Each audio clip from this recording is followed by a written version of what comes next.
In the heart of ancient Greece, in the disciplined, iron-willed city-state of Sparta, a legend was forged.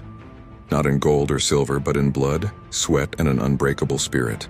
This is the story of a king who became a symbol of courage against impossible odds. This is the story of Leonidas. Imagine being born into a world where your entire life is a test. From the moment you could walk, you were trained, not just to fight, but to endure, to be clever, to be resilient, to be part of a brotherhood forged in hardship.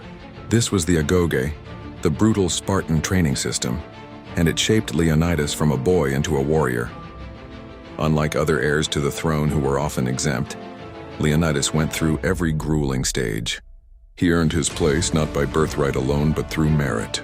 He understood the soul of a Spartan soldier because he was one.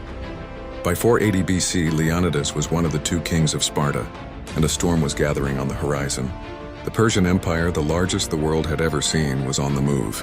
Its ruler, King Xerxes, commanded an army of unimaginable size. Hundreds of thousands of soldiers, a tidal wave of men and steel, ready to wash over Greece and extinguish the flame of freedom. The Greek city-states were terrified, divided. Many thought it was hopeless and chose to submit, but not Sparta. A council was held, and the oracle at Delphi gave a chilling prophecy. Either a Spartan king must die or all of Sparta would fall. Think about that choice. A death sentence for most, it would be a paralyzing terror. For Leonidas, it was a call to duty. He knew what he had to do. He wasn't just a king, he was a shield for his people. He couldn't take the full Spartan army due to a religious festival, so he chose his personal guard, 300 of them. But these weren't just any 300 soldiers. They were the elite, the best of the best.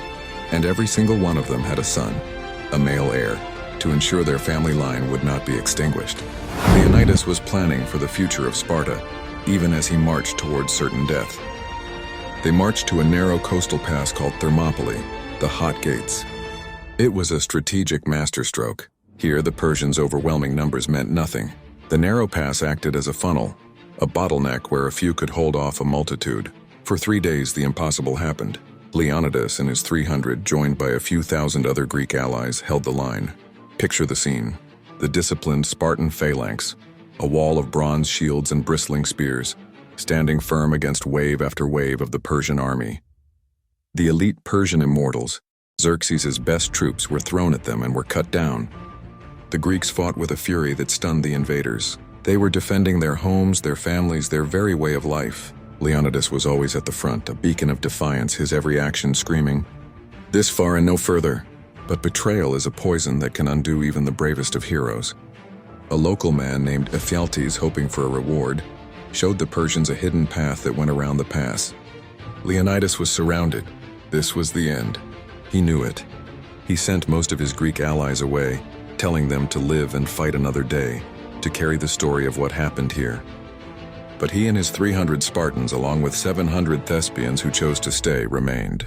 They would not retreat. They would not surrender. That was not the Spartan way.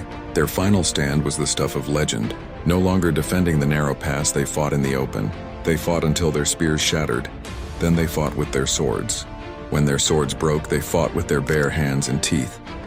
They sold their lives at the highest possible price, taking thousands of Persians with them.